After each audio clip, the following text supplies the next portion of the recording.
توفي رجل عليه ديناران، وقدم إلى النبي صلى الله عليه وسلم ليصلي عليه، وكان في أول الأمر لا يصلي على من عليه دين ويقول صلوا على صاحبكم.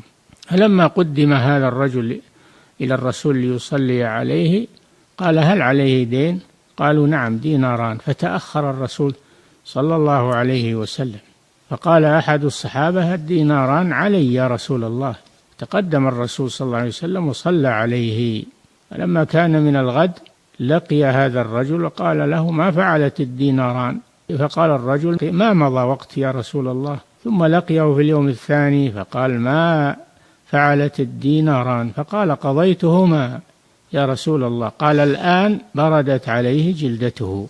وقال صلى الله عليه وسلم نفس المؤمن معلقة بدينه حتى يقضى عنه، ولذلك من الحقوق المتعلقة بالتركة بعد تجهيز الميت قضاء الديون التي عليه.